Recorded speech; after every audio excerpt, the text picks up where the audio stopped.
Alhamdulillahi Rabbil Alameen wa salatu wa salamu ala rasulihil kareem.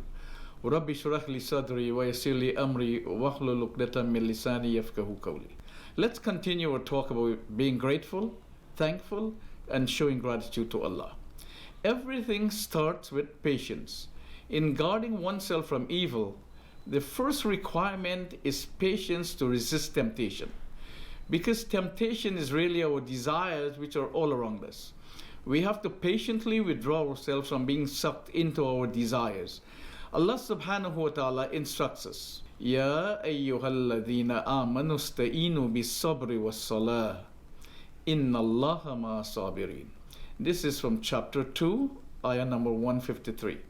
O those of you who believe, seek help in patience and prayers. Surely Allah is with those who are patient. Patient means to be optimistic and confident in any condition or circumstances. But it also has a greater meaning, to be capable of working here for the rewards of the hereafter. Allah's promise to the believers is not that their desires will be satisfied here. No. But Allah's promise is to be patient and wait for the akhirah. This kind of patience makes the believers optimistic and confident.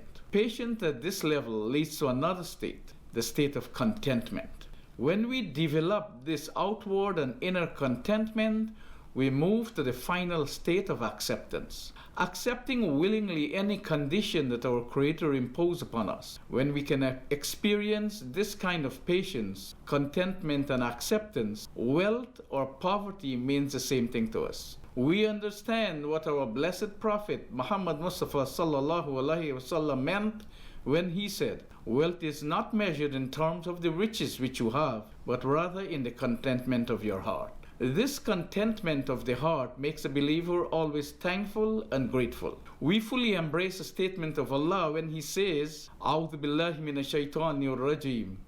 Ma asaba min musibatin illa bi'ithnillah. وَمَنْ يُؤْمِنْ بِاللَّهِ يَهْدِي قَلْبَهُ وَاللَّهُ بِكُلِّ شَيْءٍ عَلِيمٌ. And this is from chapter 64, verse number 11. No misfortune happens without the permission of Allah. Whoever believes in Allah, He guides his heart, and Allah is aware of all things. Allah guides the heart to contentment and acceptance because you now become fully aware that your condition comes from Allah. Difficulties, my brothers and my sisters, come to all of us at different times in our lives. The one who is a believer understands that difficulties will come from time to time in this earthly life. He does not become frustrated and angry or feel helpless.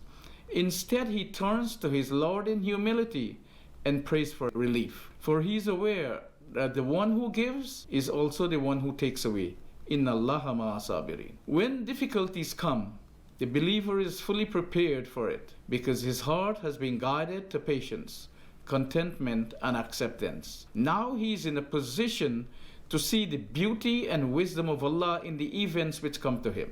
He is totally convinced that Allah put these difficulties for his benefit because Allah is Azizul Hakim, the mighty, the wise. I pray to Allah that He nurtures all of us to grow within us these qualities of patience, contentment, and acceptance. In order to clarify what I am saying, wealth is not good or bad by itself. It is how it is used that makes it good or bad. Likewise, poverty is not good or bad by itself.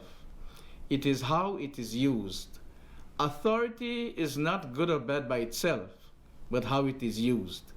Any one of these, wealth, poverty, or authority, can lead a person to Jannah or Jahannam, heaven or hell. I pray to Allah that whatever our state, He helps us to use it in such a way that it leads to Jannah. I read a story once about a poor man living alone who was paralyzed from his waist down, living in a small broken home, thanking Allah by saying, O Allah, I thank you for all of the favors you have given to me. O Allah, I thank you for showing me excessive kindness. O Allah, I thank you for being so generous to me. O Allah, I thank you for giving me so much more than others. A person who was visiting him heard him and asked, what is this many favors and kindnesses and generosity that he's thanking Allah about, when he has very little and he can hardly move? And the man replied like this, I can speak. Are there people who are dumb? I can hear. Are there people who are deaf? I can see. Are there people who are blind?